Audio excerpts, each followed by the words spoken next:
नाही हे तर ठीक आहे.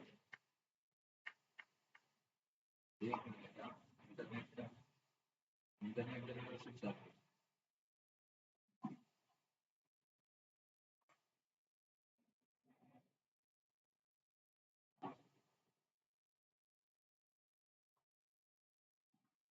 चालेल बघूया. आता इथे सर्वांना येते ना.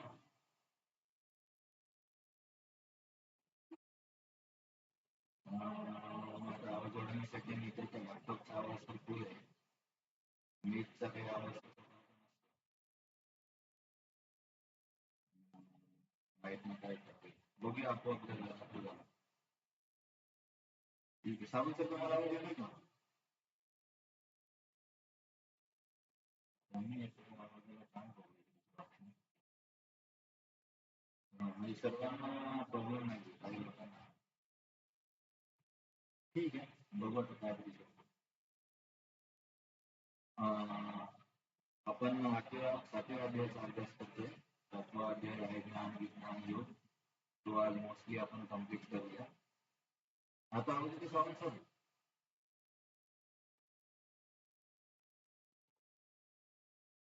कमी येतोय का? ठीक आहे. काय माहिती नाही मला काय प्रॉब्लेम. तुमच्या फोनचा आवाज वाढून मला पाहिजे.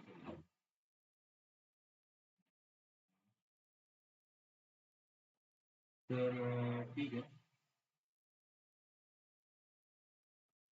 अं, तर बरेच दिवस झाले म्हणून थोडंसं आपण रिव्हिजन बघूया. पहिल्या 6 अध्यायामध्ये काय सांगितलं की आपण शरीर नाही आत्मा आहोत आणि आत्मसाक्षात्कारासाठी वेगवेगळे मार्ग आहेत. कर्मयोग, ध्यान, अष्टांग योग, ज्ञान योग. आणि या सर्वांच्या चर्चा संपत्ती 6व्या अध्यायामध्ये इथे निष्कर्ष असा निघतो की भक्तीचा मार्ग सर्वात श्रेष्ठ आहे आणि भक्ती योगी सर्वात श्रेष्ठ आहे. मग इथे पहिले 6 अध्याय संपले. मग अध्याय 7 ते 12 हे जे मधले 6 अध्याय आहेत ते भक्ती योगाचे आहेत. तर 7व्या अध्यायाची सुरुवात करण्यापूर्वी भगवान सांगतात की भक्तीमध्ये वेगवेगळे अंग आहेत. त्याच्यापैकी महत्वाचा अंग आहे श्रवण. तर पहिल्या श्लोकामध्ये अर्जुनला भगवंत म्हणतात की अर्जुन तू ऐक. काय आहे की माझा आश्रय घेऊन माझी भक्ती करून मला मन आसक्त करून तू मला पूर्णपणे संशय विरहित जाणू शकशील. तर पहिल्या श्लोकामध्ये श्रवण असताना की अर्जुन तू माझ्याकडून हे ऐक. यापैकी काय तुम्हाला ऐकू आले की नाही ऐकायची? पुन्हा कोणाला ऐकू आलं?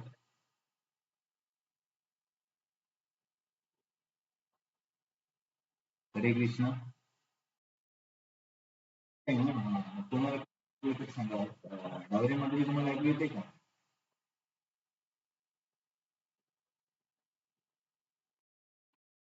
आवाज येतोय का आवाज?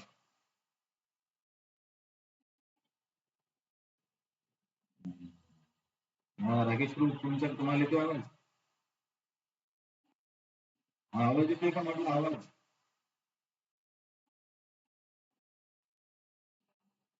पाऊस तर मी खिडक्या दरवाजे बंद केले. ठीक आहे.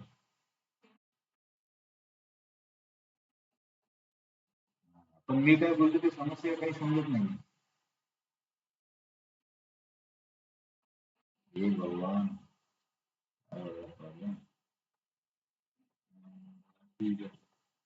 सावंत सर तुम्हाला बिलकुलच ऐकू आले की नाही काय ऐकू आले? काय काय करणार एवढा महत्वाचा विषय आहे. हम्म,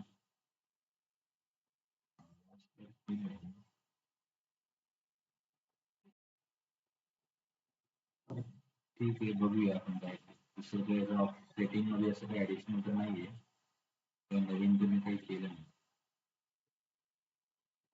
ठीक आहे बघूया किती ऐकू येतं. तर 7व्या अध्यायाच्या इथपर्यंत काहीच नाही कोण कुणाला ऐकू आलं? तुम्हाला जव्हारमध्ये नेटवर्क ठीक आहे, काही करू शकत नाही. तर ठीक आहे, आपण बघितलं की बाबा पहिल्या 6 अध्यायाचा विषय आहे आपण शरीर नाही आत्मा आहोत आणि आत्मसाक्षात करण्यासाठी वेगवेगळे मार्ग आहेत. 6व्या अध्यायाच्या शेवटी निष्कर्ष असा झाला की या सर्व मार्गांमध्ये भक्ती श्रेष्ठ आहे. मग या भक्तियोगाचं वर्णन गीतेच्या मधल्या 6 अध्यायामध्ये 7 ते 12 मध्ये आहे. तर 7व्या अध्यायाच्या सुरुवातीला भगवंत सांगतात की अर्जुन तू ऐक की माझ्याबद्दल माझी भक्ती करून मला आसक्त करून तू मला कसं पूर्णपणे जाणू शकशील. हा झाला पहिला श्लोक. दुसऱ्या श्लोकामध्ये भगवंत म्हणतात की मी तुला काय सांगेल, ज्ञान आणि विज्ञान दोन्ही गोष्टी सांगेल. तर ज्ञान म्हणजे काय, भगवंतांची भौतिक आणि आध्यात्मिक शक्तीबद्दलची माहिती याला म्हणतात ज्ञान. आणि विज्ञान म्हणजे भगवंतांचे व्यक्तिमत्व आणि त्यांच्या भक्तांसोबतच्या लीला याला म्हणतात विज्ञान. तर अर्जुन तू हे दोन्ही जाणशील. मग प्रश्न असा येईल की हे किती लोकांना तुमच्याबद्दल माहिती आहे?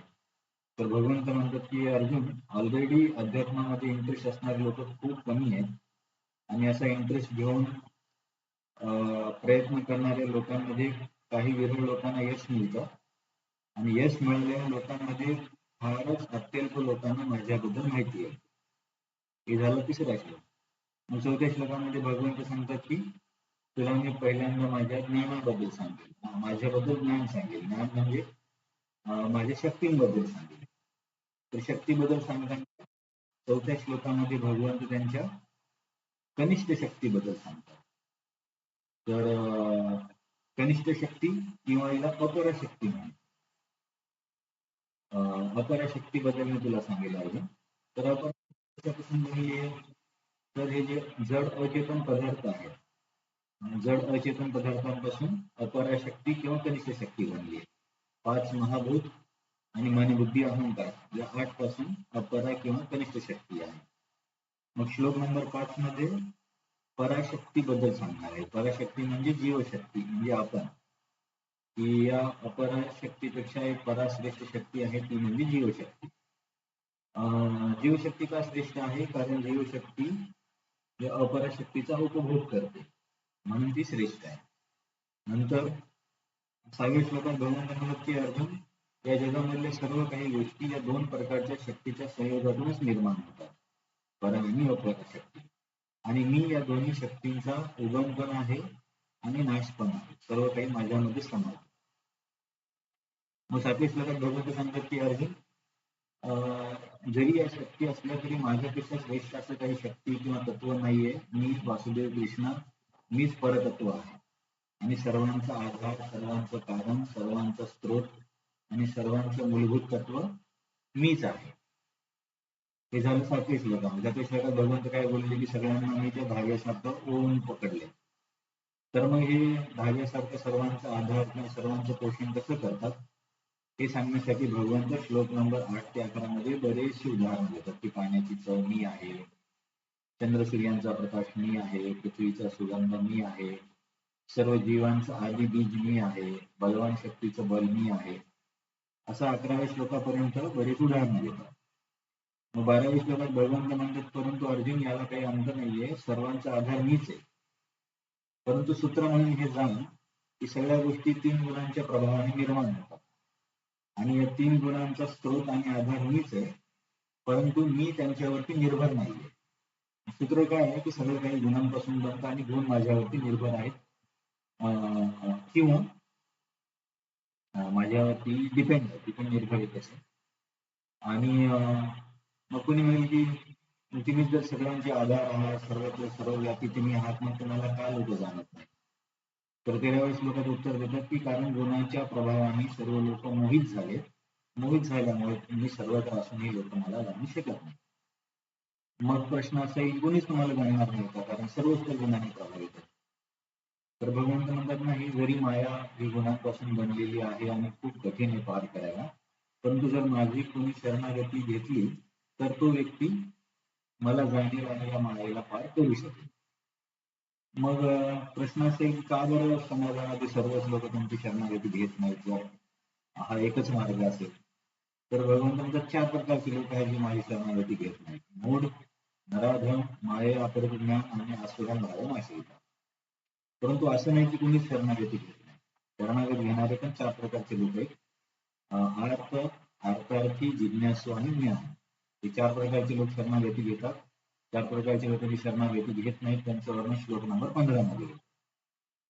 श्लोक नंबर 17 मध्ये सांगतात की हे शरणागती घेणारे मध्ये ज्ञानी व्यक्ती विशेष आहे आणि मी त्याला माझ्या समान समजतो, तो मला अधिक प्रिय आहे. कारण तो मग कोणी म्हणेल की इतर तुम्हाला प्रिय नाही आहेत का? तसं 18 मध्ये भगवंत सांगतात 18 नंबरच्या श्लोकमध्ये की नाही, सर्वच मला प्रिय आहेत, कारण ते त्यांचं प्रेम मला अर्पण करतात आणि माझी शरणागती घेतात.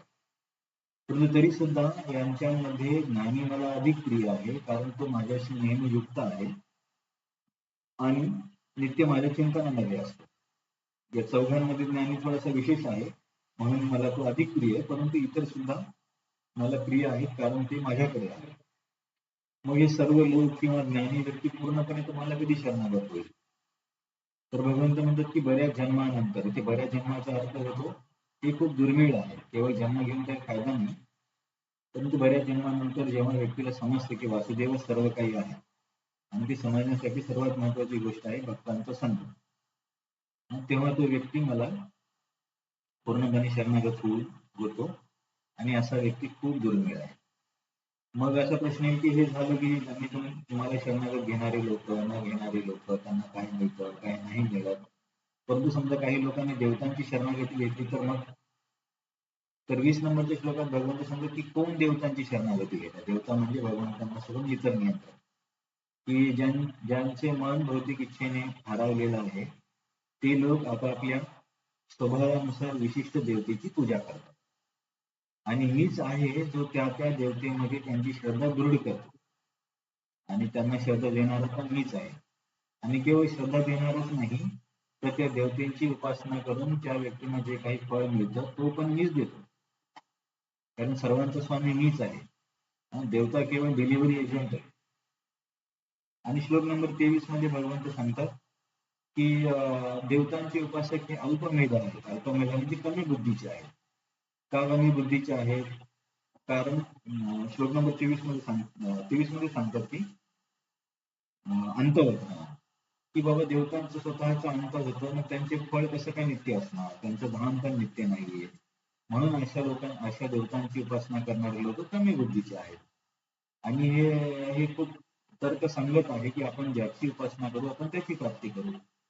म्हणून देवतांची उपासना करणारे लोक देवतांची प्राप्ती करतात, परंतु ती शाश्वत प्राप्ती नाहीये, कारण देवता स्वतः शाश्वत नाहीये. आणि जी माझी उपासना करतात ती माझी प्राप्ती करतात आणि ती शाश्वत प्राप्ती, कारण मी शाश्वत आहे. हे झालं श्लोक नंबर 20 ते 23 मध्ये देवतांची उपासना. श्लोक नंबर 24 आणि 25 मध्ये अव्यक्ताची उपासना किंवा निराकारवादी. तर भगवंत म्हणतात की कमी देवतांची उपासकांना थोडी तरी अक्कल आहे, निराकारवाद्यांना काहीच अक्कल नाही. ते काय म्हणतात की कोणीतरी एक ब्रह्म अव्यक्त होतं ते व्यक्त स्वरूपात आलं. हे अबुद्धी किंवा बुद्धी नसणाऱ्या लोकांचं म्हणणं आहे, हे चुकीचं आहे.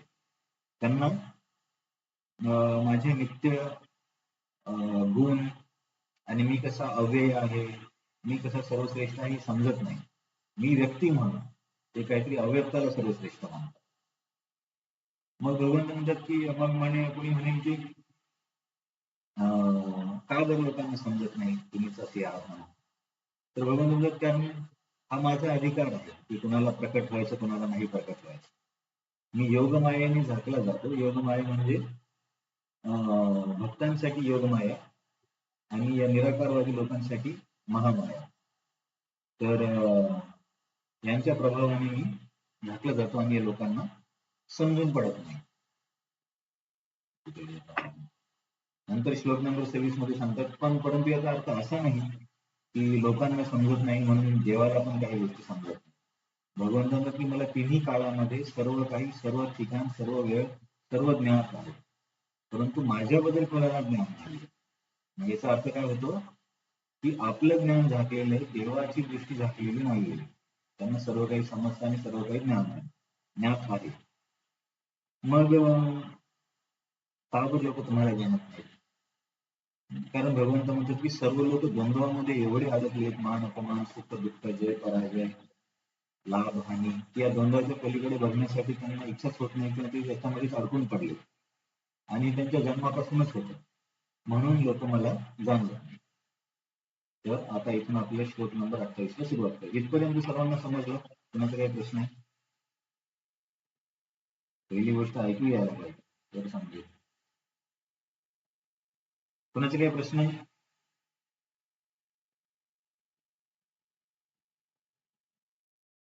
तुम्हाला ऐकायला आलं?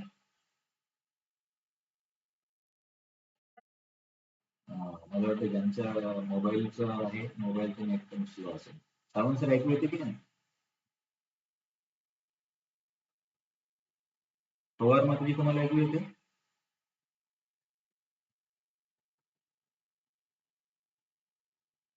बोलत नाही म्हणजे यांना ऐकू येत नाही. दौरे माताजी तुम्हाला ऐकू येते का?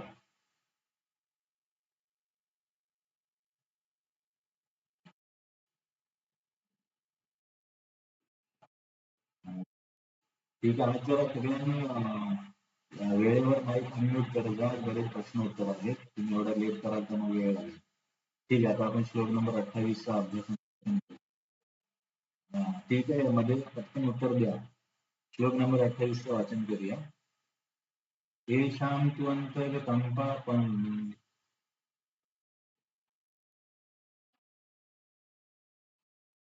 जनानां पुण्यकर्मणां ते द्वन्द्वमोहनिर्मुक्ताः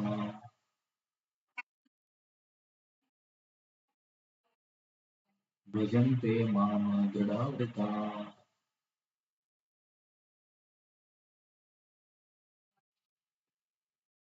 तर श्लोक नंबर 28 आणि 27 मध्ये काय कनेक्शन आहे की 27 मध्ये भगवंत काय बोलले की या द्वंद्वामुळे कोणीच मला जाणत नाही.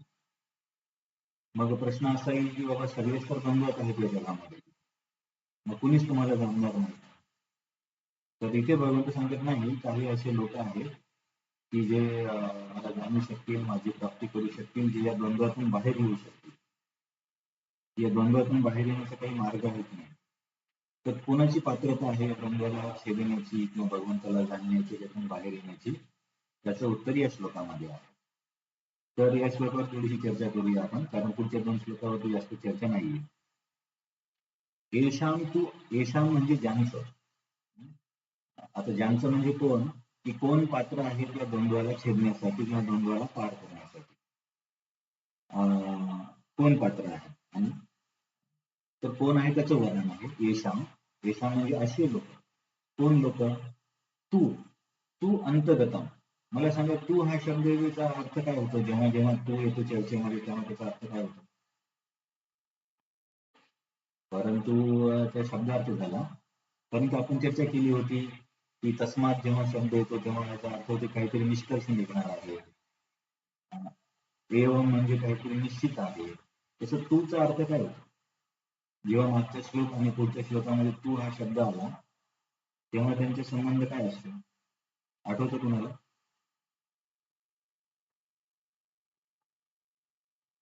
ठीक आहे, तुम्हाला आठवत नसेल, आपण याच्यावरती बऱ्यापैकी चर्चा केली आहे.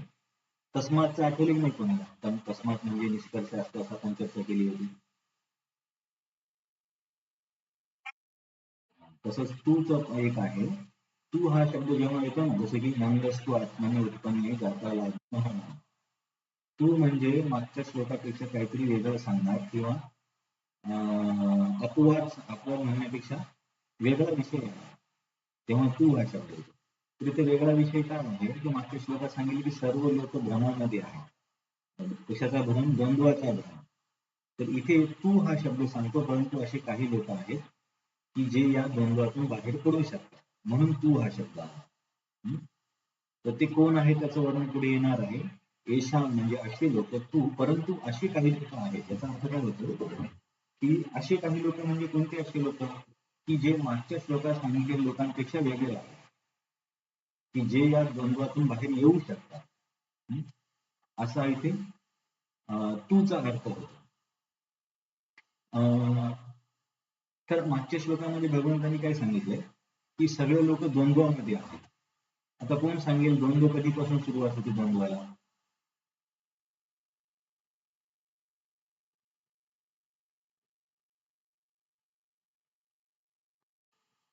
एक मिनिट.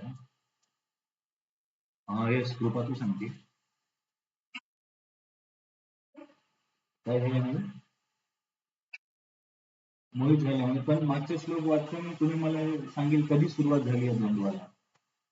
5 वर्षाचा असताना, 10 वर्षाचा असताना कधी सुरुवात झाली? 27 नंबरच्या श्लोकातून एखादा हिंट मिळते?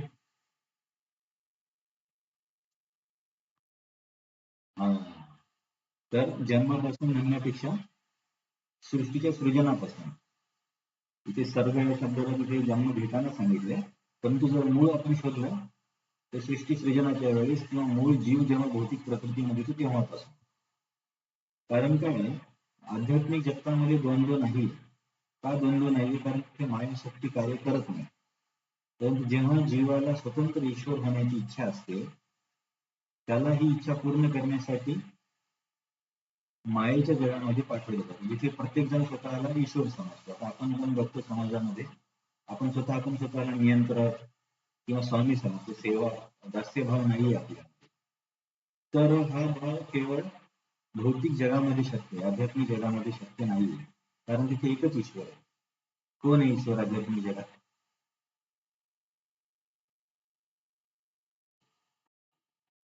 हा, आध्यात्मिक जगात एकच ईश्वर आहे, तो म्हणजे कृष्ण. परंतु जर तुम्हाला स्वतः सेपरेट ईश्वर व्हायचं असेल तर तिथे नाही राहता येणार. मग असा ऍक्च्युली भौतिक जगामध्ये पण तुम्ही ईश्वर नाहीये, पण केवळ भ्रम आहे. कारण प्रत्येक जण तर अपमान सहन करतो किंवा त्याच्यापेक्षा कोणीतरी श्रेष्ठ असतं. जरी तो काही लिमिटेड लोकांसाठी स्वतःला ईश्वर समजतो, पण मूळ ईश्वर कोणीच नाहीये. पण तरी सुद्धा मायेचा असा एक भ्रम आहे की प्रत्येक जण स्वतःला ईश्वर समजायला. परंतु वास्तविक स्थितीत जीव कधीच ईश्वर होऊ शकत नाही. कारण काय कारण जीव कधीच ईश्वर होऊ शकत नाही?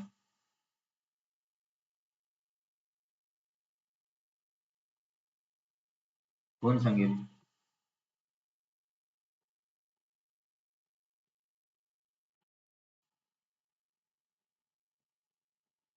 जीव कधीच ईश्वर का होऊ शकत नाही? आणि आत्म्याची स्वरूप स्थिती आहे की आपण ईश्वराचे दास आहोत. दिव्य स्वरूप आहे विष्णेर नित्य दास. आपण भगवंतांची तटस्थ शक्ती आहोत. शक्तिमान म्हणून भगवंत नियंत्रक आणि ईश्वर आहे. त्याच्यामुळे काहीही कधीही केलं तरी आपण ईश्वर होऊ शकत नाही. परंतु हा जो ईश्वर भाव जेव्हा निर्माण होतो तो पूर्ण करण्यासाठी जीवाला मायेच्या जगामध्ये तो भाव अनुभवण्यासाठी पाठवलं जातं. परंतु मग माया कशी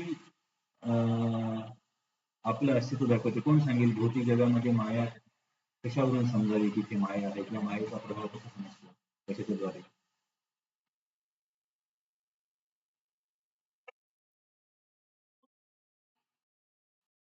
हा पण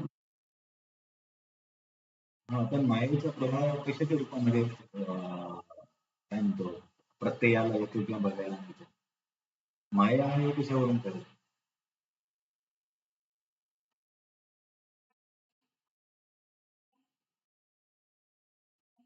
हे पण म्हणू शकतो, पण या मागच्या 2 श्लोकापासून असा इथं अर्थ होतो की इथे द्वंद्व आहे म्हणजे मायेचा प्रभाव आहे.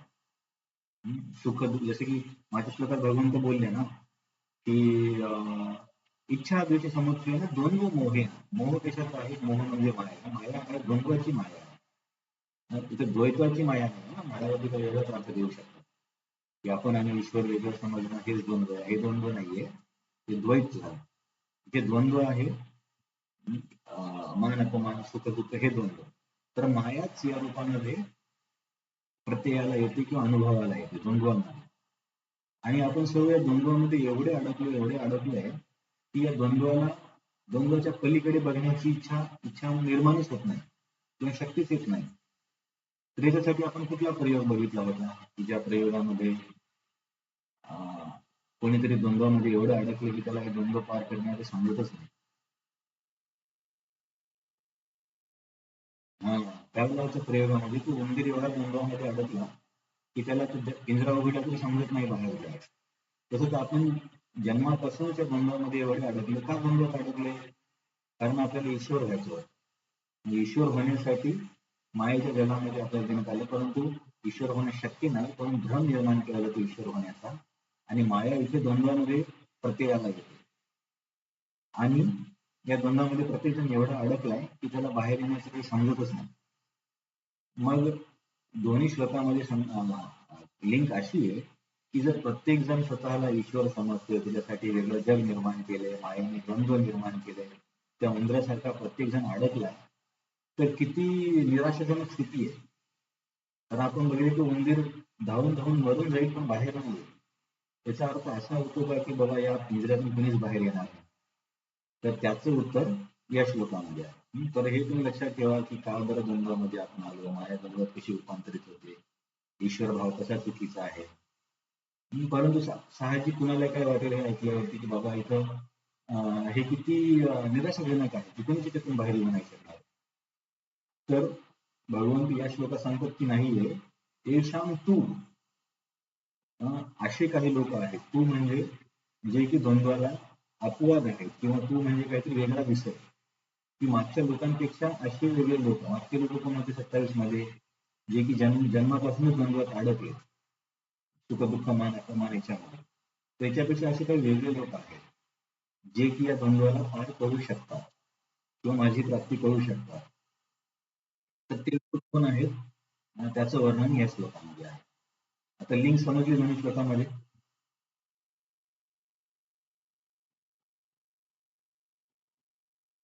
लिंक समजली की नाही? हा.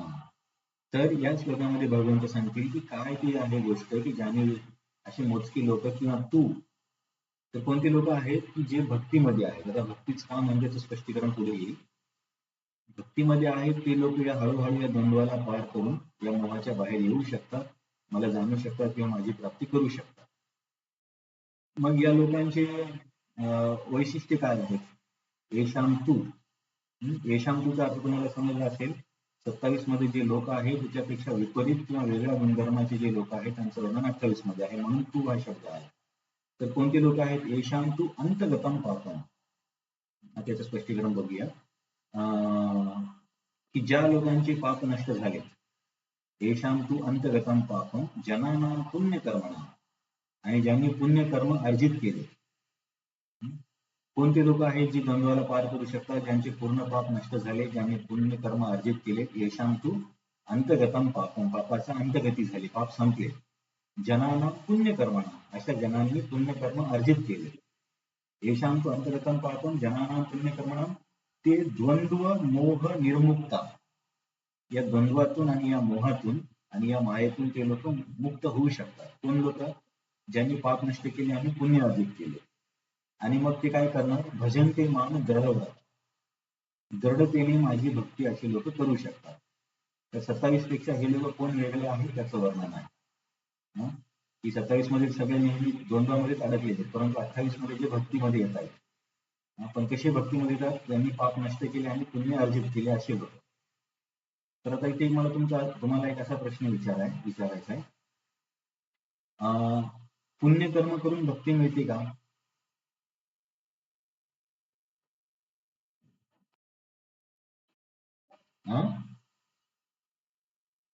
नाही मिळत. मला एक सांगा, भक्ती कशी मिळते? हे तुम्ही खूप छान लक्षात ठेवलं. बघा, विश्वनाथ चक्रवर्ती ठाकूर माधुर्य पांडुमिनी नावाच्या ग्रंथामध्ये 10-12 पानामध्ये हे स्पष्टीकरण देतात की भक्ती कशी अहेतुकी आणि अप्रतिहत आहे.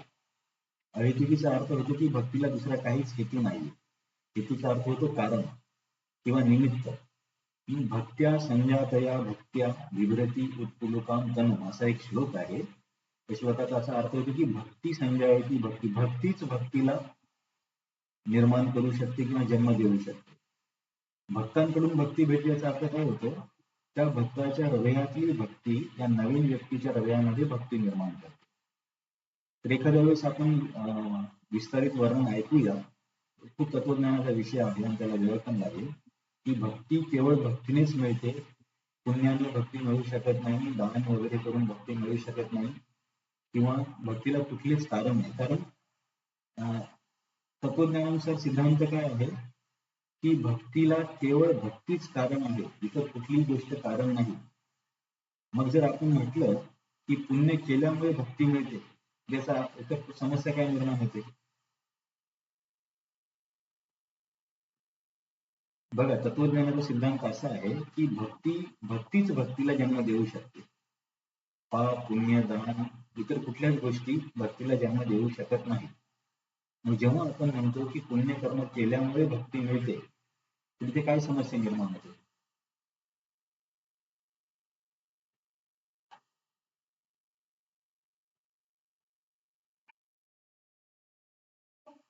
हा, एक जण आहे, कृपा तू बोल.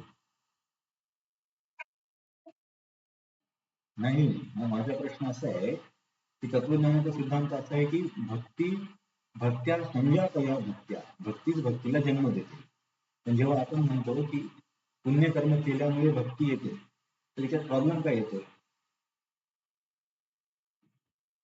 ते तुम्हाला कदाचित चर्चा कठीण वाटली असेल. प्रॉब्लेम हा येतोय की मग भक्तीच्या जन्माचं पुण्य कारण होतंय. की पुण्यकर्म भक्तीच्या जन्माचं कारण होतं ना, की आपण जेव्हा म्हणतो की पुण्यामध्ये भक्ती मिळाली, याचा अर्थ काय होतो की पुण्य हे भक्तीचं कारण आणि जन्माचं कारण झालं. परंतु मूलभूत तत्वज्ञान आहे, भक्त्या संध्या भक्त्या, भक्तीला भक्ती जन्म देऊ शकते, पुण्यकर्म देऊ शकत नाही. कारण भक्ती अहेतुकी आहे. तिचा हेतू केवळ भक्ती, हेतू म्हणजे कारण. भक्तीचं कारण भक्तीचं इतर दुसरी कुठलीच गोष्ट नाही. म्हणून भौतिक स्तरावर किती जरी पुण्य केले, भौतिक पुण्य म्हणजे काय, की जसे की काही लोक बाबा अन्न वाटप, हे चुकीचं नाही, त्याच्यात आपण परत चर्चा करू. अन्न वाटप, वस्त्र वाटप, जे काही भौतिक स्तरावर हे पुण्य काम केले जातात, या पुण्य कामामुळे मला सांगा, पुण्य केल्यामुळे व्यक्तीला काय लाभ होईल. हा, स्वर्ग प्राप्त होईल किंवा पुढच्या जन्मामध्ये त्याला भौतिक सुख सुविधा चांगल्या मिळतील. तर अधिकाधिक फळ एवढं मिळेल. पण किती जरी पुण्य कर्म केले तर त्याला आपोआप भक्ती मिळणार नाही. कारण तत्वज्ञानानुसार भक्तीच भक्तीला जन्म देते. ते चुकीचं होईल आणि असं शक्य नाही. जसं की आपण कधी कधी गणितामध्ये काही गोष्टी शिकतो ना, की दोन समांतर रेषा एकमेकांना कधीच भेटत नाही. हा एक गणिताचा सिद्धांत आणि two parallel line never meet each other. आपण दुसरं कुठलं जरी कारण सांगितलं की ते आता दोन समांतर रेषा भेटल्याचा अर्थ मूलभूत सिद्धांताच्या विरुद्ध आपण बोलतो. म्हणून जेव्हा आपण कधी पण म्हणू की पुण्यामुळे भक्ती मिळाली किंवा पापामुळे भक्ती मिळाली, किंवा उपवास केल्यामुळे, भौतिक स्तरावर उपवास केल्यामुळे भक्ती मिळाली किंवा योग केल्यामुळे भक्ती मिळाली, तर हे सगळं दोन समांतर रेषा या कारणामुळे मिळाले असं बोलण्यासारखं आहे आणि ते होणं शक्य नाही. म्हणून ही मूलभूत गोष्ट आपण लक्षात ठेवावी लागेल की पुण्य कधीच भक्तीचं कारण होऊ शकत नाही.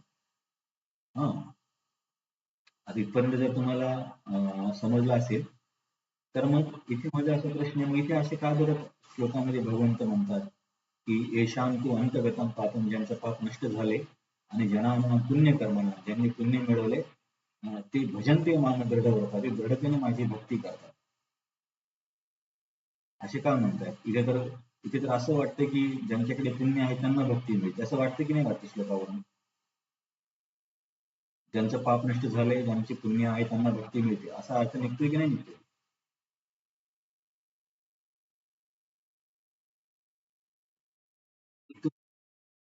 हा, तर हा येस वाक्य माताजी, काय प्रश्न आहे.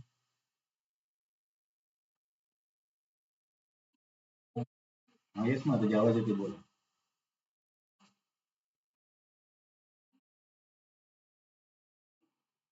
नाही, भक्तीमधल्या कर्माला पुण्यकर्म म्हणत नाही, त्याला भक्तीच म्हणतात.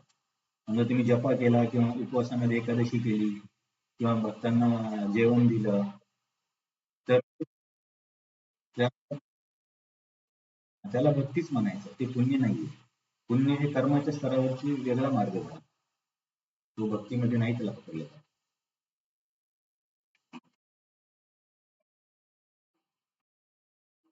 हा, ते भक्तीच. म्हणजे भक्ती सोडून इतर ज्या स्वतंत्र क्रिया केल्या जातात, जसं की समजा तुम्हाला मी बोललो ना, काही लोक अन्न वाटप करतात, काही लोक कपडे वाटप करतात.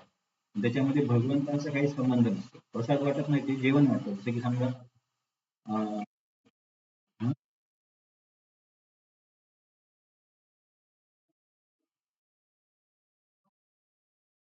ती भक्ती. हा, ती भक्ती भगवंताशी संबंधित काहीही करा, ती भक्तीचे उपवास.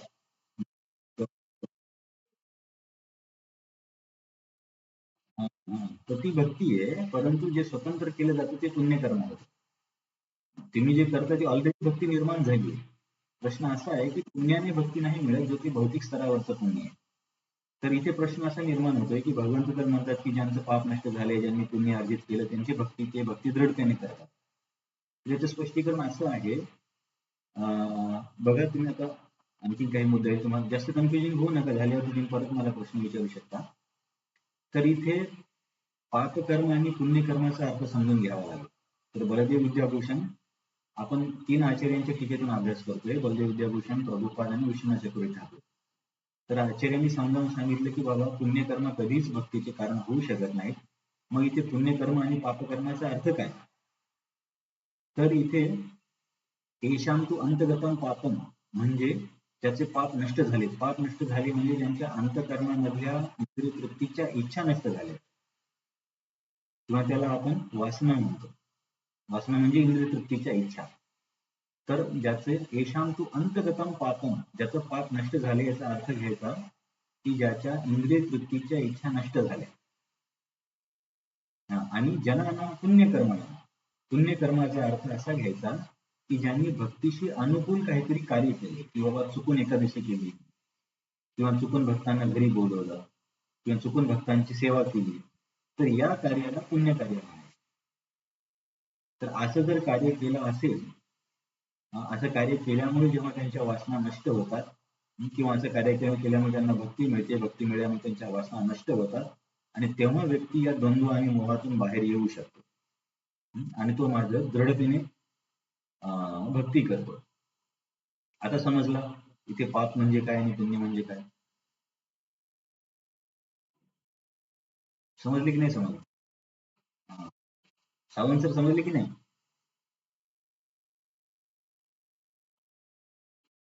भगवान कृपा, तुला ऐकू आलं?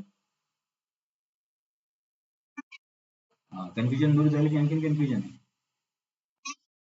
हा, आपला बेसिक प्रश्न असा होता की पुण्यकर्मामुळे भक्ती मिळत नाही, पण इथे भगवंत म्हणतात की ज्याचा पाप नष्ट झालाय, ज्याला पुण्यकर्म आहे, त्याला भक्ती तू दृढतेने करतो. मग परंतु तर हे मूलभूत थिअरीच्या अगेन्स्ट जाते. Two parallel lines can never meet, याच्यात अगेन्स्ट चाललं नाही की bhakti is causeless. Bhakti gives rise to bhakti, याच्या विरुद्ध चाललंय. असं शक्य नाही. म्हणून मग आपण म्हटलं की आचार्यांनी स्पष्टीकरण दिलं की इथं पाप आणि पुण्याचा अर्थ काय होतो. इथे पापाचा अर्थ होतो मनात ज्या साठवलेल्या अनेक जन्मापासूनच्या इच्छा आहेत इंद्रिय तृप्तीच्या, त्याला पाप म्हणायचं किंवा त्याला वासना म्हणायचं. त्याला पाप कसं म्हणू शकतो, कारण या वासनेमुळेच आपण पाप करणार. मनामध्ये काही इंद्रिय तृप्तीची इच्छाच नाही तर व्यक्ती पाप का करेल? तो तर एकदम काय म्हणता येईल, एकदम साधू स्तरावर येऊन जाईल ना. आणि पुण्य म्हणजे भक्ती अनुकूल कार्य, वैष्णवांची सेवा वगैरे. तर आता इथपर्यंत जर तुम्हाला समजलं असेल, तर माझा प्रश्न तुम्हाला असा आहे की आपल्या मनातल्या सगळ्या वासना नष्ट झाल्या का आता? नाही झाल्या. मग तरी पण आपण भक्ती कशी करतो? इथे तर यांनी सांगितले की तो व्यक्तीच्या सगळ्या वासना नष्ट झाल्या पाहिजे, भक्ती अनुकूल कर्म करून मग तो भक्ती करेल. यस, कृपा. अं, ठीक आहे, होऊन जातं ते ठीक आहे. पण माझा प्रश्न असा आहे की सध्या आपल्या मनातल्या सगळ्या इंद्रिय तृप्तीच्या इच्छा, किंवा त्याला शास्त्रीय शब्दामध्ये वासना म्हटलं जातं, ते पूर्णपणे स्वच्छ झाले का आपल्या सर्वांच्या मनातल्या? नाही झालं. मग नाही झालं तरी आपण भक्ती कशी काय करतो? हा, हा, आपण जप करतो. पण इथे श्लोक पण इथे श्लोकामध्ये सांगितलंय की येशां तू अंतगतम पापम. अंतगत म्हणजे पाप नष्ट झाले. पाप नष्ट झाले म्हणजे वासना नष्ट झाल्या. वासनांचा अंतगती झाली. परंतु आपल्या आयुष्यात तर असं नाही झालं. ठीक आहे, मी तुम्हाला आणखी एक दुसरा प्रश्न विचारतो की भक्तीमध्ये येण्यासाठी अंतःकरण 100% शुद्ध असण्याची गरज आहे का? हे लक्षात. भक्ती सुरू करण्यासाठी अंतःकरण शुद्ध असण्याची गरज नाही. याचा अर्थ काय होतो की या श्लोकामध्ये ज्या व्यक्तीचं वर्णन आहे तो व्यक्ती भक्तीच्या उच्च स्तरावरचा आहे. तर कुठल्या स्तरावरचा आहे? निष्ठा या स्तरावरचा आहे. परत मी जर रिव्हिजन घेईल, काही काळजी करू नका. तर भक्तीमध्ये बघा 9 स्तर आहेत आणि 9 अंग आहेत. अंग आणि स्तराला कन्फ्युज करायचं नाही. लिम्स आणि स्टेजेस. नवविधा भक्ती किंवा नव अंग श्रवणम कीर्तनम आहे. आणि 9 स्तर आहे. श्रद्धा, भजन क्रिया, श्रद्धा, साधू संग, भजन क्रिया, अनर्थ निवृत्ती, निष्ठा, रुची, आसक्ती, भाव आणि प्रेम. या 9 स्तरातून आपण हळूहळू प्रगती करत जातो आणि शेवटी ईश्वर प्रेमाची प्राप्ती करतो. तर श्रद्धा आणि साधू संग, भजन क्रिया, अनर्थ निवृत्ती या 4 स्तरासाठी पूर्णपणे अंतःकरण स्वच्छ होण्याची गरज नाही. कुणीही व्यक्ती भक्तीमध्ये येऊ शकतो. कोण उदाहरण सांगेल की ज्याचं अंतःकरण खूपच पापमय होतं तरी सुद्धा तो भक्तीमध्ये आला, असं उदाहरण? तो किंवा ती. यश कृपा. हा, भक्ती पुंडलिक बरोबर. आणखीन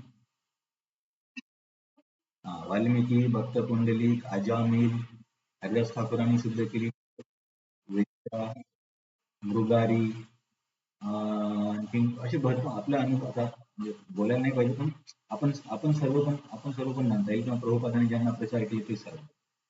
तर आता हिप्पी लोकांची किती किती चुकीची कामं करायची, किंवा वाल्मिकी तर खून करायचा. हरिदास ठाकूरांनी जिला प्रचार केला ती तर वेश्या होती. यांचं अंतःकरण किती पापमय असेल, याचे आपण इमॅजिन पण करू शकत नाही. परंतु एवढं अंतःकरण पापमय असून सुद्धा त्यांना भक्ती भेटली. तर याचा अर्थ काय होतो की भक्ती सुरू करण्यासाठी अंतःकरण पूर्ण शुद्ध असण्याची गरज नाही. भक्ती स्वतः अंतःकरण शुद्ध करते. परंतु या श्लोकामध्ये ज्या व्यक्तीचं वर्णन आहे, येशां तु अंतगतम पापम, ज्याचं पाप पूर्णपणे नष्ट झाले, जनानां पुण्य कर्मणा, ज्याने खूप पुण्य अर्जित केलं, ते द्वंद्व मोह निर्मुक्त, असे लोक द्वंद्वातून मुक्त होतात किंवा मुक्त झाले. आणि ते काय करतात? भजनते माम दृढव्रता, की माझे दृढतेने भक्ती करतात. तर इथे दृढव्रता हा शब्द फार महत्वाचा आहे. दृढव्रता दर्शवतो की हा व्यक्ती निष्ठा या स्तरावरती आहे. भक्ती सुरू करायला अंतःकरण स्वच्छ नसलं तरी चालेल, परंतु निष्ठेच्या स्तरावरती जाण्यासाठी अंतःकरण पूर्णपणे शुद्ध पाहिजे. आणि ती भक्ती स्वतःच करते. तर या श्लोकामध्ये निष्ठा या स्तरावर असलेल्या व्यक्तीबद्दल भगवंत सांगतात, कारण तेव्हाच ते द्वंद्व नष्ट होतात. आता आता आपण काय म्हणतो, अंतःकरण शुद्ध नाही तरी भक्ती सुरू केली, परंतु आपल्या द्वंद्वातून आपण मुक्त झालो का सध्या? नाही. आपण सध्या द्वंद्वातून मुक्त नाही आहोत. याचा याचा अर्थ आपल्या आणखी वासना पूर्णपणे नष्ट नाही झाल्या. याचा अर्थ आपण भक्तीच्या कुठल्या स्तरावर नाही पोहोचलो आणखी.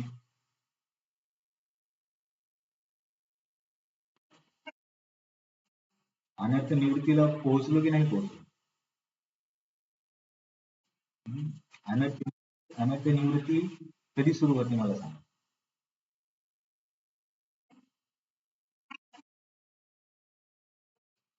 अनर्थ निवृत्ती अनर्थ निवृत्तीला सुरुवात म्हणतोय, सुरुवात, शेवट नाही.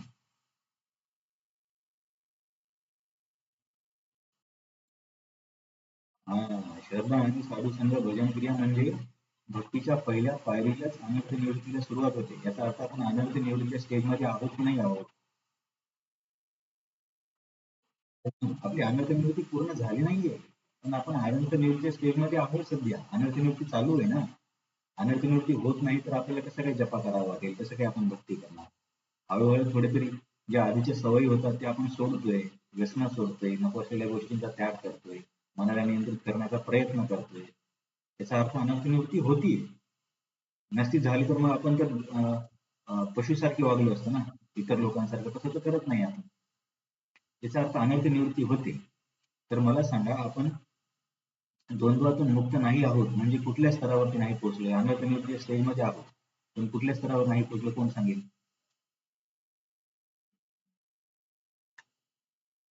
ठीक आहे, तुम्हाला जास्त कठीण वाटतं. आपण निष्ठा या स्तरावरती नाही पोहोचलो, कारण या श्लोकामध्ये निष्ठा या स्तराचं वर्णन आहे. निष्ठेवरती गेला याचा अर्थ काय होतो, त्या व्यक्तीमध्ये काय लक्षणं दिसायला भेटतात, की तो द्वंद्वातून मुक्त होतो आणि तो खूप दृढतेनं भजन करतो. दृढतेनं भजन म्हणजे काय? आज जपा केला किंवा नाही केला असं नाही.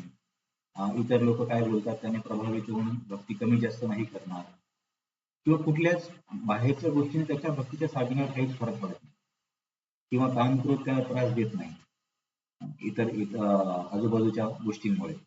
तर हो माताजी, आज प्रॉब्लेम आहे. मला वाटतं जवाहरला ना इंटरनेट व्यवस्थित नाहीये, कारण ज्यांचं वायफाय आहे त्यांना व्यवस्थित ऐकू येते. इंगमेरे माताजी.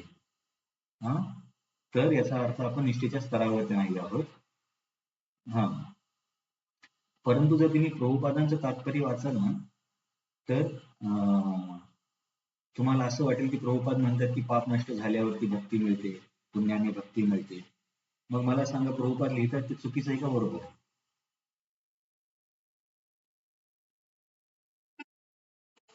पण आपण तर बोललो ना की पुण्यामुळे भक्ती मिळत नाही. जर तुम्ही प्रभुपादांचं तात्पर्य वाचाल ना, प्रभुपाद तात्पर्य असं लिहित आहे की कुठे गेलं, हा, ज्यांनी आपल्या जीवनामध्ये पालन केले आहे, ज्यांनी पुण्यकर्म केली आहेत आणि पापकर्म नष्ट केली आहेत, केवळ तेच भक्तियोग स्वीकारू शकतात. याच्यावर आमचं काय म्हणणं आहे? प्रभुपादांनी बरोबर लिहिलं की नाही लिहिलं?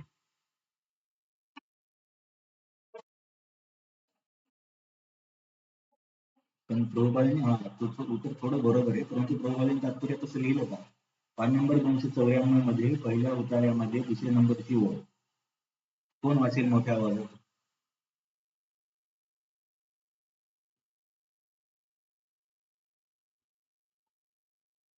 पान नंबर 294, श्लोक नंबर 28, तात्पर्यामध्ये दुसरी ओळ.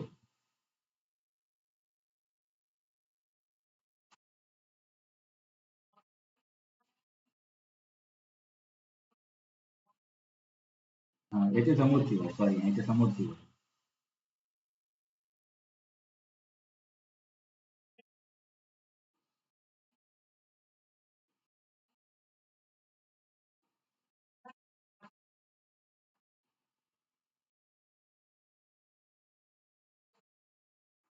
आता आपण केलेल्या चर्चेच्या विरुद्ध आहे की नाही ही ओळ?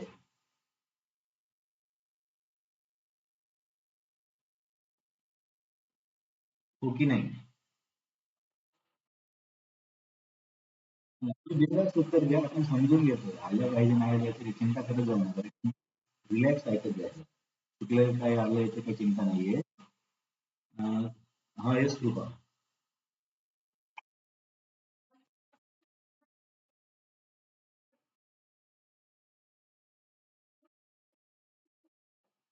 हा, परंतु या जी ओळ वाटते त्याच्यामध्ये काय बोलले? ज्यांनी पुण्यकर्म केली आहेत आणि पापकर्म नष्ट केली आहेत, केवळ तेच भक्तियोग स्वीकारू शकतात. पण तुझं तुझं उत्तर अर्ध बरोबर आहे. मग मला हे काय सांगायचंय की प्रत्येक आचार्यांची सांगण्याची पद्धत वेगळी असते. त्याच्यामुळे आपण काय करतोय, 3 आचार्यांच्या टीकेतून अभ्यास करतोय, जेणेकरून आपल्याला कम्प्लीट पिक्चर समजलं पाहिजे. आता प्रभुपादांची लिहिण्याची पद्धत लोकांच्या कदाचित लोकांचा विचार करून प्रभुपादाने लिहिलं असेल की खूप जास्त डिटेलमध्ये सांगितलं तर लोकांना समजणार नाही की वासना काय आहे आणि ते नष्ट झाल्यावर भक्ती मिळते, भक्तीचं कारण भक्तीच आहे, आणखीन गीता मोठी होऊन जाईल असं मी स्वतःच गेस करतोय. आणि प्रभुपादांनी तू जशी बोललीस तसं पुढच्या वेळेमध्ये स्पष्ट केले की भक्तांच्या संघामध्येच हे होतं. परंतु प्रभुपादांनी सरळ सरळ लिहिलं नाही की पुण्य म्हणजे भक्ती अनुकूल कार्य आणि पाप म्हणजे वासना. त्याच्यासाठी आपल्याला सर्व आचार्यांच्या टीकेतून गोष्टी समजून घ्याव्या लागतील. तर असं बऱ्याच ठिकाणी होऊ शकतं की तिन्ही आचार्यांची लिहिण्याची पद्धती वेगळी आहे. काही काही ठिकाणी विश्वनाथ चक्र ठाकूर आणि बलदेव विद्याभूषण एकदम अपोजिट लिहितात. परंतु याचा अर्थ एक आचार्य चुकीचा आहे आणि एक आचार्य बरोबर आहे असं कधीच होत नाही. बघा, आपण किती जरी अभ्यास केला, काहीही केलं, तरी आपण आपले गुरु आणि गुरु शिष्य परंपरेपेक्षा श्रेष्ठ कधीच होत नाही. त्याच्यामुळे एक गोष्ट डोक्यात फिक्स करायची की आपले आचार्य आणि गुरु कधीच चुकीचे नाही आहे. त्याच्यामुळे कुठल्या जरी म्हणजे श्रीधर स्वामी, बलदेव विद्याभूषण, हरीश्वरीजी, विश्वनाथ चक्र ठाकूर, जीव गोस्वामी यांच्या कोणाच्याही टीकेमध्ये एखादी वेळ आपल्याला नाही समजली किंवा दोघांच्या लिहिण्यामध्ये फरक वाटला तर एक आचार्य चुकीचा आहे आणि एक आचार्य बरोबर आहे असा असा विचार कधीच करायचा. जे इथून आपल्याला शिकणं फार महत्वाचं. तर प्रभुपादांनी नाही स्पष्टीकरण दिलं, त्याच्यामध्ये त्यांचं काही कारण असेल, किंवा जशी पुढची गोष्ट सांगितली की भक्तांच्या संघामुळे होतं, त्याच्यामुळे आपण समजून घ्या, त्याच्यामध्ये आपण समजून घ्यायला पाहिजे. आणि प्रभुपाद स्वतः भागवतामध्ये लिहितात की बाबा जे सिन्सिअर भक्त आहेत त्यांनी आचार्यांची टीका वाचली पाहिजे, आणि टीका वाचून इतर काही गोष्टी आपण समजून घेतल्या पाहिजे. तर मला एवढं सांगायचं आहे की एक आचार्य चुकीचा, एक आचार्य बरोबर असं कधीच होत नाही. गुरु शिष्य परंपरा हे शुद्ध भक्त आहे. फक्त आपल्याला सर्वांगीण गोष्टी समजून घेण्यासाठी असा टीकेचा आधार घ्यावा लागतो. त्याच्यामध्ये कोणी चूक कोणी बरोबर नाहीये. परंतु तुम्हाला जर भक्तिशास्त्रामध्ये प्रश्न विचारला तर तुम्हाला मोस्टली ते पाप आणि पुण्य असंच विचारतील. वासना किंवा भक्तीला जन्म देतील इतक्या डिटेलमध्ये जाणार नाही, कारण तिथे अभ्यास प्रभुपादांच्या तात्पर्यावर आधारित आहे. म्हणून तिथे तुम्ही कन्फ्युज होऊ नका. समजा असा प्रश्न आला की खालीलपैकी कोणाला भक्ती मिळते, ऑप्शन ए ज्याचा पाप नष्ट झालाय, ऑप्शन 2 ज्याने पुण्य मिळवलं, आणि तिसरा काय ऑप्शन असेल तर ए आणि बी दोन्ही. जर तुम्हाला ए आणि बी दोन्ही हे उत्तर लिहावं लागेल. मला काय सांगायचं तुम्हाला कळलं ना? तर हे कन्फ्युजन होऊ देऊ नका. तर कुठलेच आचार्य चुकीचे नसतात, ही गोष्ट आपल्या डोक्यात फिक्स बसली पाहिजे. फक्त आपण वेगवेगळ्या आचार्यांच्या टीकेचा तुम्हाला वाटल्यास मी मेसेज करू शकतो, हे कुठून मी तुम्हाला सांगते. बलदेव विद्याभूषण आणि विश्वनाथ टेकू ठाकूरांच्या टीकेमध्ये त्यांनी याचं स्पष्टीकरण दिलं. जसं की तुम्हाला एक वर्ड सांगतो, कुठे गेलं, विश्वनाथ टेकू ठाकूर काय म्हणतात, वन शुड नॉट कन्सिडर, म्हणजे आपण असा विचार करू नये that punya karma is the cause of any type of bhakti. पुण्यकर्म कधीच भक्तीचं कारण नाही. Note, association with devotees is the cause of bhakti. याचा अर्थ आचार्यांची टीकेतून सांगते, मी काही मनाने सांगितलं. नंतर इन मेनी प्लेसेस, बऱ्याच ठिकाणी इट इज स्टेटेड दॅट, असं सांगितलंय, punya karma are dependent on kevala bhakti and not its cause. पुण्यकर्म कधीच भक्तीचे कारण नाही आहे. आता हे पापाला वासना कुठून सांगितले, हे बलदेव विद्याभूषणच्या तात्पर्यात आहे. Those who have attained destruction of their sins through the fortunate merciful glance of the great souls.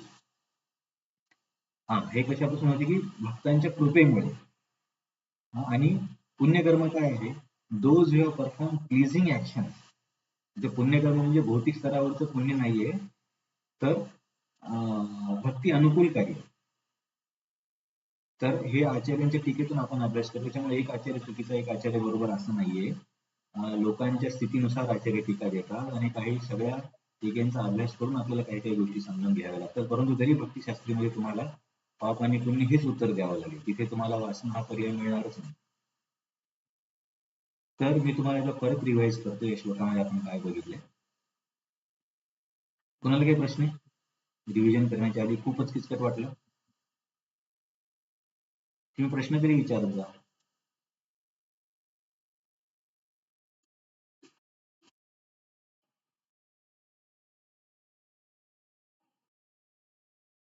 हे भगवान, जाऊ तुम्हाला रेकॉर्डिंग परत ऐकावं लागेल. ठीक आहे. तर मी हे सांगतो, तर थोडंसं आपण खूप सखोलमध्ये चर्चा केली, त्याच्यामुळे काही काही मुद्दे गुंतागुंतीचे वाटू शकतात. तर सिंपल काय आहे, श्लोक क्रमांक 27 मध्ये भगवंत सांगतात की बाबा सगळेच लोक जन्मतः द्वंद्वामध्ये आहेत, आणि मायेचं प्रकट रूप म्हणजे द्वंद्व आहे. मग कोणी म्हणेल की बाबा सगळेच जर द्वंद्वात आहेत, मग कोण या त्याच्यातून बाहेर पडेल? तर इथे 28 मध्ये तू वरून सांगितले नाही, अशी काही वेगळी लोक आहेत जी द्वंद्वातून बाहेर पडतात.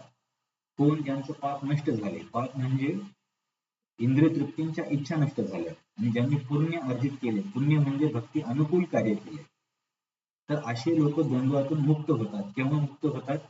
याचा अर्थ ते निष्ठेच्या स्तरावरती पोहोचले, आणि मग ते दृढतेने भजन करतात आणि त्या द्वंद्वाला पार करून माझी प्राप्ती करतात. इथे पुण्यकर्म म्हणजे काय, पापकर्म म्हणजे काय, भक्ती सुरुवात करण्यासाठी पूर्ण शुद्ध असण्याची गरज नाही, परंतु निष्ठेमध्ये जातो हृदय पूर्ण शुद्ध पाहिजे. ह्या सगळ्या गोष्टी तुम्ही समजून घ्या. तर आणखीन प्रभुपादांनी तात्पर्यात काही गोष्टी सांगितल्या का? ठीक आहे. प्रभुपादांनी तात्पर्यात काय सांगितले तुम्हाला ते मुद्दे सांगतो, कसे प्रभुपाद गोष्टी स्पष्ट करतात. कुठे गेले तात्पर्य, 7:28. तर आपण हे पहिला तात्पर्य तर बघितलं. तर बघा 28चा तात्पर्य म्हणजे जो दुसरा उतार आहे, त्याच्यामध्ये प्रभुपाद सांगतात की भागवतात सांगण्यात आले आहे की जर खरोखरच मनुष्याला मुक्त व्हायचे असेल तर त्याने भक्ताची सेवा करणे अत्यावश्यक आहे. आता या ओळीवरून कोण सांगेल प्रभुपाद कशाबद्दल बोलतात, कोणत्या शब्दाबद्दल बोलतात? श्लोक वाचा आणि ही ओळ वाचा आणि कुठल्या शब्दाबद्दल ही ओळ आहे ते सांगा.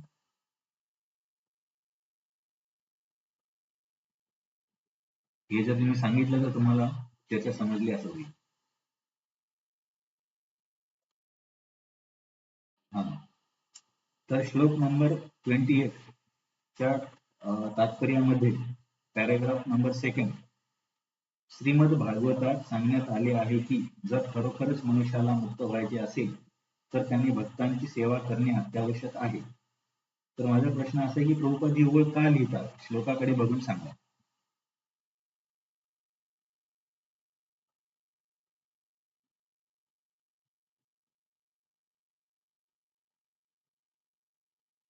मग प्रभुपाद कसा कोणते तात्पर्य देतात हे तुम्हाला कळेल. येस प्रभुपाद.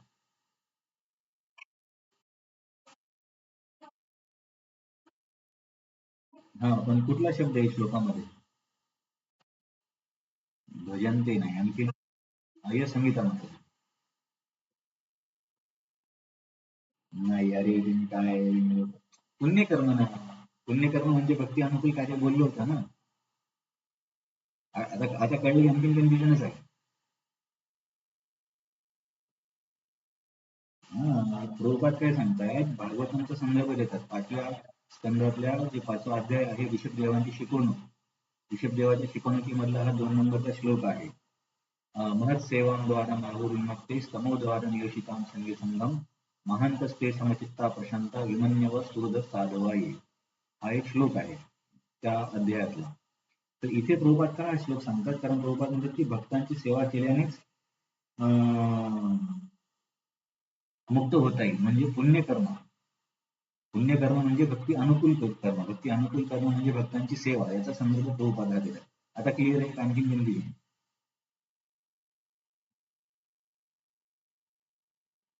कृपा समजली नाही तुला?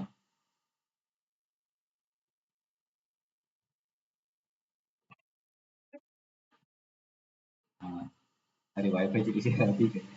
तर श्लोकामध्ये आपण अशी चर्चा केली आहे की ज्यांचं पाप कर्म नष्ट झाले, म्हणजे ज्यांच्या वासना नष्ट झाल्या आणि ज्यांनी पुण्यकर्म केले, पुण्यकर्म म्हणजे भक्ती अनुकूल कार्य, वैष्णवांची सेवा, जे काही असेल ते केलं, वैष्णवांची कृपा मिळवली, असे लोक दृढतेने भक्ती करतात आणि द्वंद्वातून मुक्त होतात. तर मग मी असं म्हटलं की हा संदर्भ का प्रभुपाद देतात तात्पर्याची दुसरी ओळीमध्ये की 5व्या स्कंदामधून जर खरोखर मनुष्याला मुक्त व्हायचं असेल तर त्यांनी भक्ताची सेवा करणे अत्यावश्यक आहे, कारण प्रभुपाद पुण्यकर्माबद्दल बोलत आहे की भक्तांची सेवा करून पुण्यकर्म म्हणजे भक्ती अनुकूल कार्य होईल, त्याच्यामुळे तुम्ही दृढतेने भक्ती करून मुक्त होऊ शकता. आता कळलं की नाही? पुण्यकर्म हे स्पष्ट करण्यासाठी हा संदर्भ दिला, हे मला सांगायचं. आता कळलं? हा, हा. तर दुसरा पॉइंट असा आहे की प्रभुपाद सुद्धा तेच मुद्दे सांगतात जे आचार्यांनी सांगितले. फक्त आपल्याला सगळ्या गोष्टी समजून जर अभ्यास केला तर कळेल. नाहीतर तुम्हाला काय वाटेल, अरे प्रभूजी तर म्हणतात की वासना नष्ट केल्या पाहिजे, पण प्रभुपाद म्हणतात की पाप नष्ट केलं पाहिजे. मग पाप आणि पुण्यामुळे तर भक्ती येत नाही, मग कसं समजायचं? त्यासाठी असा सगळ्या अँगलने अभ्यास करावा लागतो. तर ठीक आहे, हा श्लोक संपला. इथे कोणाचा काही प्रश्न आहे?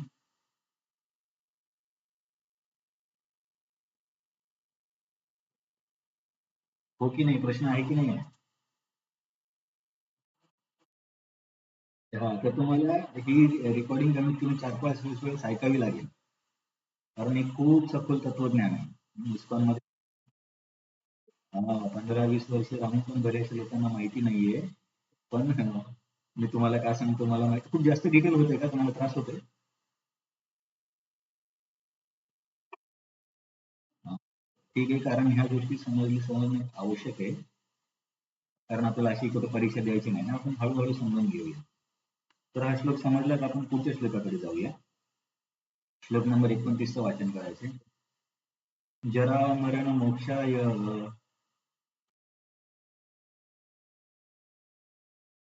मा शिष्य पतंती ये.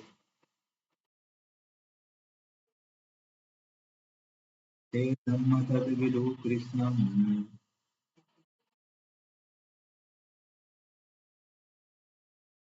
अध्यात्मं कर्म चाखिलम्.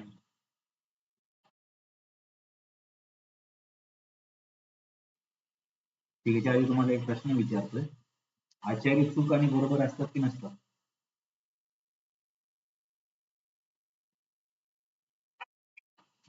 अरे तुम्ही सगळ्यांना उत्तर द्यायला पाहिजे. हे बेसिक नाहीच, बाकी सर्व विसरलं तरी चालेल. हे नका विसरू, नाहीतर प्राण्यात प्रभू काय शिकवतात तसं मला मध्ये गडबड होईल. आचार्य कधीच चुकीचे नसतात. ही गोष्ट लक्षात ठेवा. का आचार्य चुकीचे नसतात कोण सांगेल?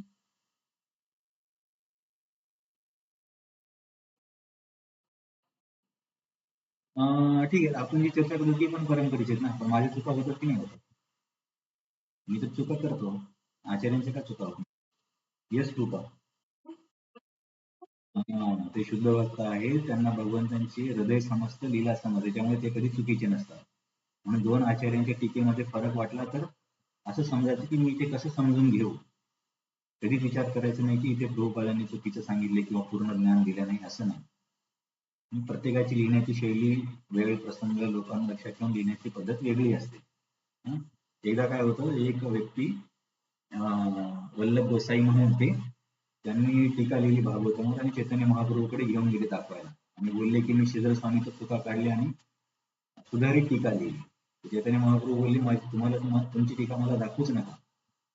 जो पण श्रीधर स्वामीला चुकीचा म्हणेल त्याचा ग्रंथ मी कधीच वाचणार नाही, कारण हा आपला कधीच आपण आपल्या गुरुवर्गांना आणि परंपरेला चुकीचं सिद्ध करून त्यांच्यापेक्षा आपण श्रेष्ठ आहोत असा भाव कधीच घ्यायचा नाही.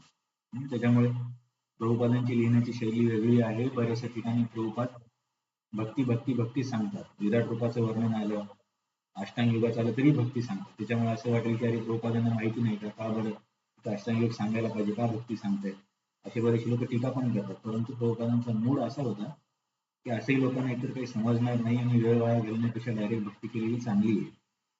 म्हणून प्रत्येक आचार्यांचा एक मूड असतो लिहिण्याचा, त्याच्यानुसार ते गोष्टी सांगतात. म्हणून कुणाला चूक बरोबर असं नाही. तर आपण सर्वांचा टीकेचा अभ्यास करून संकल्पना स्पष्ट करू शकतो.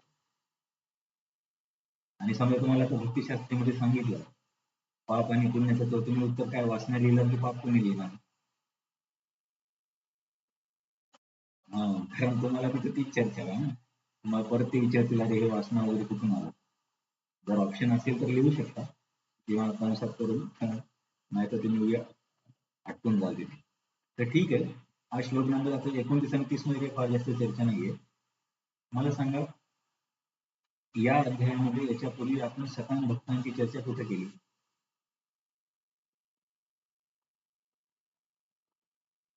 सकाम भक्त म्हणजे ज्यांना काहीतरी हवं आहे, इच्छा असणाऱ्या भक्तांची चर्चा कुठे केली? श्लोक नंबर नका सांगू, फक्त नाव घेऊन थोडेसे स्पष्टीकरण करा.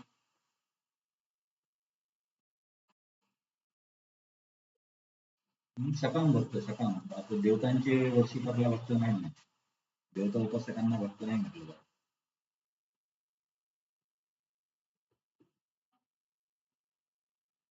मी सांगेल तर मग तुम्ही म्हणाल की अरे आम्हाला माहिती आहे. थोडासा विचार करा. काहीतरी इच्छा ठेवून भगवंतांकडे कोण आलेलं या अध्यायामध्ये?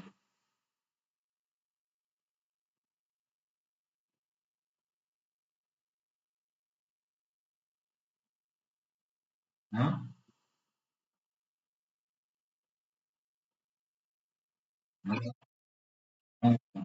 परफेक्ट. अर्थ जिज्ञासू अर्थार्थी. ठीक आहे, इच्छा होते ना, अर्थ व्यक्तीला काहीतरी त्रास आहे, त्याच्यातून त्याला बाहेर जायचं. जिज्ञासूला काहीतरी ज्ञान मिळवायचे म्हणजे भौतिक स्तरावरचं, आणि अर्थार्थी म्हणजे आर्थिक लाभ पाहिजे. तर या भौतिक इच्छा झाल्या ना, भौतिक इच्छा घेऊन भगवंतांकडे जे येतात. सकाम, काम म्हणजे इच्छा, स म्हणजे सह, इच्छेसह जो आला तो सकाम. तर हे लोक इच्छेसह आले होते ना, म्हणून ते 3 प्रकारचे सकाम भक्त. पण ज्ञानी तिथला सकाम भक्त नाही, हे वेगळं वाक्य लक्षात ठेवा, कारण तो वेगळाच व्यक्ती आहे, ऑलमोस्ट भक्त आहे. तर 3 सकाम भक्त आपण अर्थ जिज्ञासू आणि अर्थार्थी बघितले. तर चौथ्या सकाम भक्ताचं वर्णन या श्लोकामध्ये आहे. त्याच्यामुळे मी तुम्हाला प्रश्न विचारला की तर या मागच्या आणि या श्लोकामध्ये संबंध काय आहे? परंतु काही काही लोक आणखीन एक प्रकार आहे की जे काहीतरी इच्छेने येतात. तर या व्यक्तीची इच्छा काय आहे, ज्याला जरा मरण मोक्ष आहे. जरा म्हणजे काय, आता मरण म्हणजे मृत्यू. तर असे काही लोक आहेत की जे भगवंतांकडे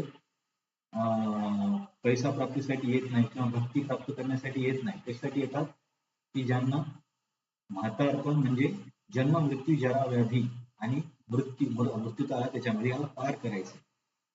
याला पार करण्याच्या इच्छेने पण काही लोक भगवंतांकडे येतात. तर ही जी पार करण्याची इच्छा आहे, हे एक सराम प्रकारच्या लोकांचा एक प्रकार आहे. तर या लोकांना आपण कुठले लोक म्हणू?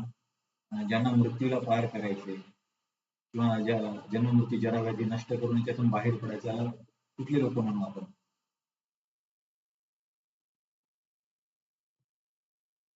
प्रश्न समजला की नाही समजला?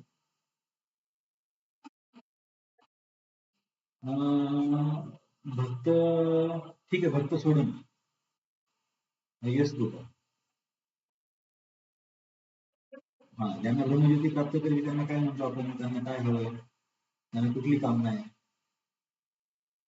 बघा, ज्याला स्वर्ग पाहिजे त्याला स्वर्ग कामी म्हणतात, ज्याला धन पाहिजे त्याला धन कामी म्हणतात, ज्या लोकांना मोक्ष पाहिजे त्यांना काय म्हणणार? अरे, मोक्षाला कामी शब्द जोडून टाका ना, मोक्ष कामी. हा, तर हे 29 नंबर मधले ज्या व्यक्तीचं वर्णन आहे, तो आहे मोक्षकामी. कारण त्याला म्हातारपण आणि मृत्यूला नेहमीसाठी नष्ट करायचे. परत म्हातारपण नको, परत मृत्यू नको.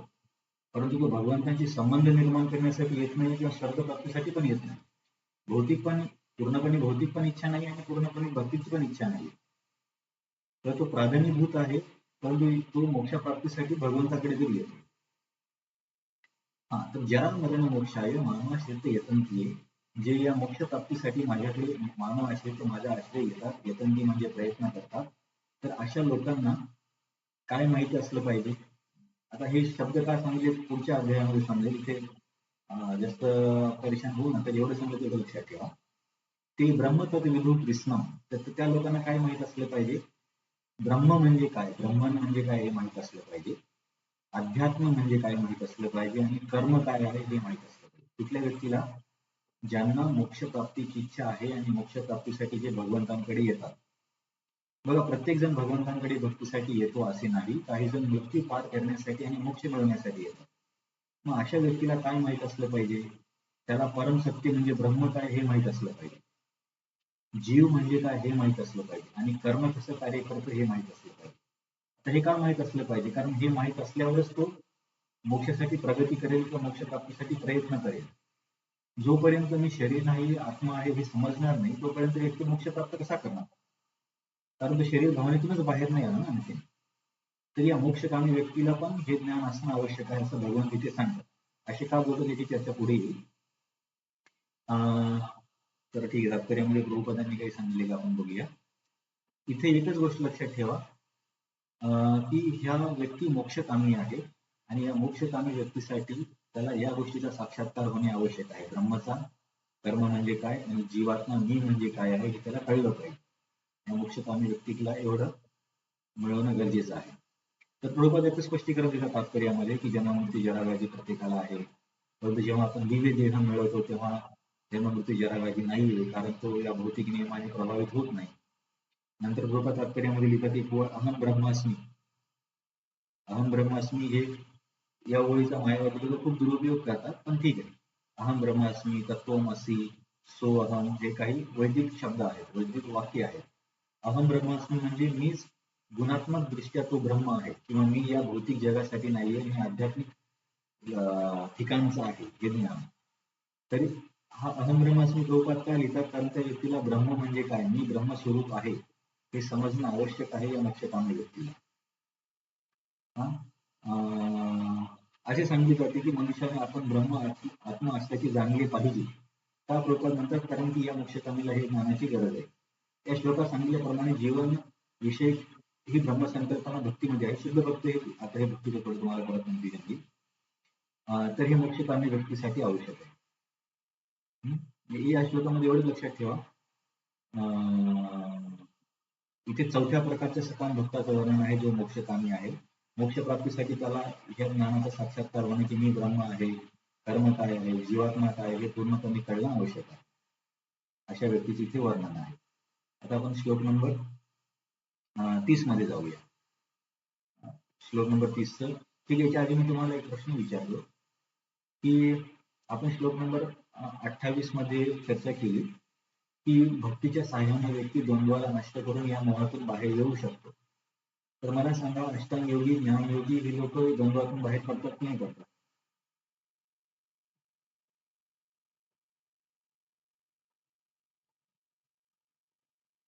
प्रश्न समजला की नाही? हा,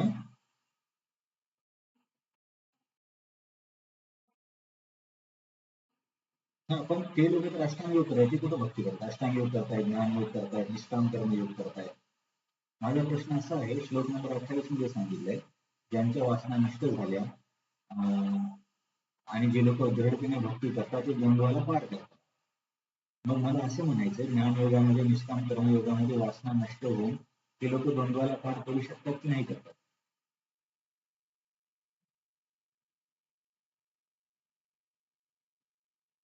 तुमच्या मनात जो विचार येईल तो सांगा, जास्त विचारणार. ज्ञानयोग, अष्टांग योगामध्ये व्यक्ती द्वंद्व पार करतो की नाही करतो, हा कृपा बोल.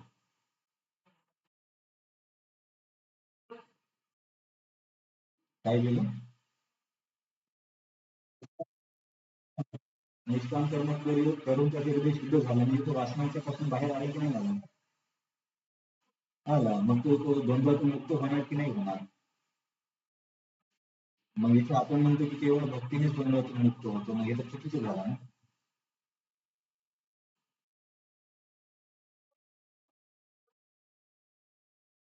तो नाही, तो क्वेश्चन नाही. क्वेश्चन हा आहे की हे लोक पण त्या द्वंद्वातून बाहेर येतात. मग आपण म्हणतो की भक्तीनेच बाहेर येतो, मग ते लोक कसे काय बाहेर येतात? दोन तर विरुद्ध वाक्य झाले ना.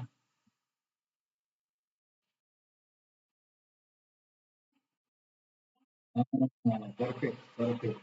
तो जो पॉईंट तुम्ही आन्सर दिला, ते द्वंद्व पार करण्यासाठी आणि मोक्ष मिळवण्यासाठी त्यांना भक्तीच मदत करते, हे लक्षात ठेवा. म्हणून कुठलाही मार्ग असो, द्वंद्वाला पूर्णपणे नष्ट करण्यासाठी भक्तीच आवश्यक आहे. म्हणून हे विधान चुकीचं नाहीये. कोणतं विधान? की दृढतेने भक्ती करून द्वंद्वाला नष्ट करता येईल. की केवळ भक्तीने द्वंद्व नष्ट होते हे विधान चुकीचं नाहीये, कारण त्यांना पण भक्तीच मदत करते. आणि भक्ती म्हणजे भगवत प्राप्ती काय, मोक्ष प्राप्तीसाठी सुद्धा किंवा त्यांना इतर ग्रहावर जायचं असेल त्याच्यासाठी सुद्धा भक्तीच मदत करते. आणि शेवटी भक्तीच फळ देणारी आहे, हे लक्षात ठेवा. आता क्लिअर झालं का? आणखी काय प्रश्न त्याच्यावरती? हा मुद्दा समजला? कृपा तुला समजली की नाही? कसं काय त्या लोक, ते लोक पण द्वंद्वाला पार करतात आणि केवळ भक्तीने शक्य आहे, विधान कसे काय बरोबर समजले की नाही? ठीक आहे, मग काय प्रॉब्लेम. आता आपण शेवटचा श्लोक बघूया आणि मग त्याचं थांबूया. श्लोक नंबर 30. साधिभूतादि दैवम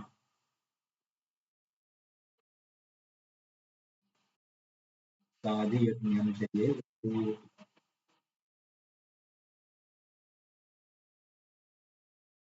प्रयाणकाले तुझ्यमाना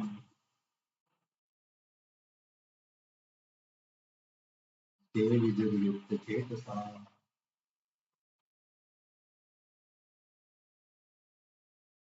तर या दोन श्लोकाचं स्पष्टीकरण ना पुढच्या अध्यायामध्ये अधिक मिळेल आपल्याला. त्यामुळे इथे काही काही गोष्टी नाही कळल्या तरी काही चिंता करू नका, पुढे याचं स्पष्टीकरण विस्तारित येणार आहे. जसं आपल्याला समजलं नाही तसं अर्जुनला पण समजणार नाही की हे नेमके नवीन शब्द का तुम्ही वापरताय. तर अर्जुन प्रश्न विचारेल की ज्या लोकांना भक्ती करून समजतं, ही भक्ती करून काय समजतं की मीच आधिभूत आहे, मीच आदिदैव आहे, मीच आधी यज्ञ आहे. आणि अशा लोकांचं ज्यांना कळलं की भगवंत आदिभूत आहे, भगवंत आधी दैव आहे, भगवंत आधी यज्ञ आहे, त्यांना कळलं भक्ती करून, त्यांचं हे ज्ञान मृत्यूच्या समयी पण नष्ट होत नाही. आता समजा आपण मेडिकलचा अभ्यास केला, पण मृत्यूच्या वेळेस मेडिकलच्या मागे नष्ट होते की नाही होत?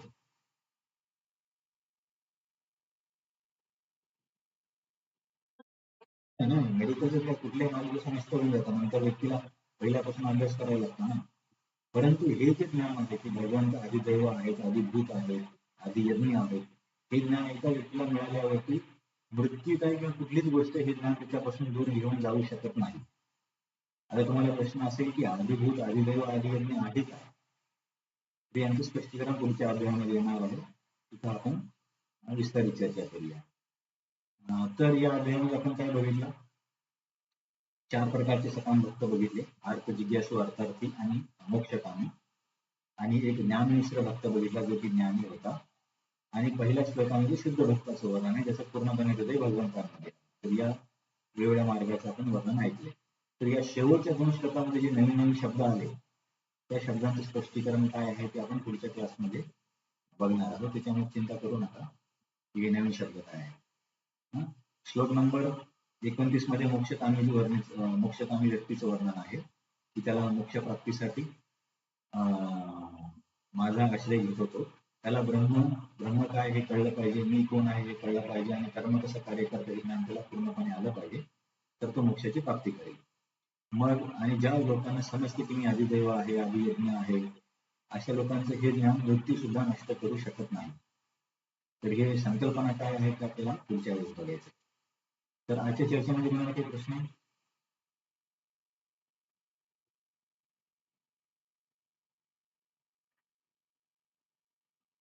मला कधी कधी वाटतं एवढं विस्तारित चर्चा करून तुम्हाला अधिक कन्फ्युजन होतं, आधी तुम्हाला भक्तिशास्त्री करू देऊन नंतर करायला पाहिजे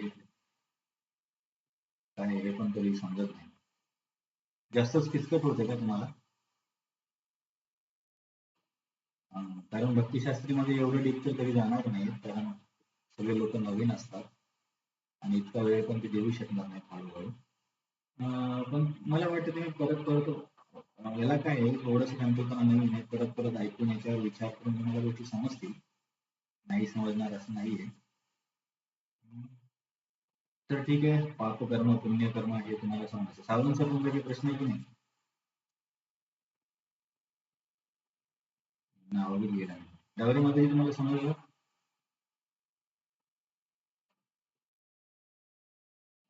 तर ठीक आहे, हे मला समजायला मला 10-15 वर्ष लागले. त्याच्यामुळेच मी विचार करतो की एवढं डिटेल सांगू की नको सांगू.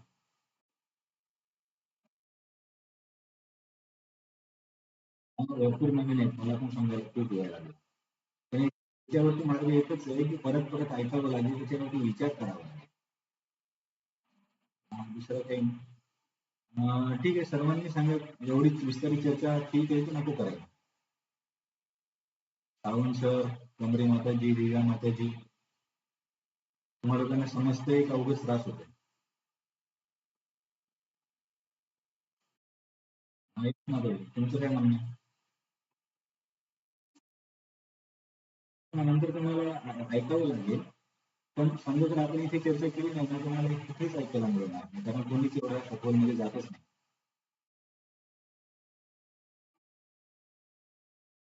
नंतर तुम्हाला ऐकून पुढे नोट्स काढावे लागतील, विचार करावे लागेल, पाप काय, पुण्य काय, पापाने काय होतं, पुण्याने काय होतं. पण एक सिद्धांत आहे, जेव्हा व्यक्ती तर पुण्याने मिळत नाही, म्हणून त्याचा अर्थ काय असेल, परत परत ऐकावं लागेल. सावंत सर,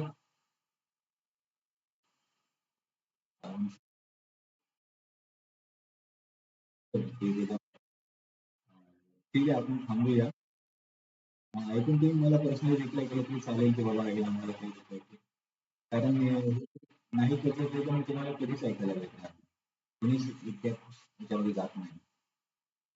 पण ठीक आहे, काहीच नाही समजणार असं तर होणार नाही, काहीतरी समजेल. चालेल, कोणाचा काही प्रश्न?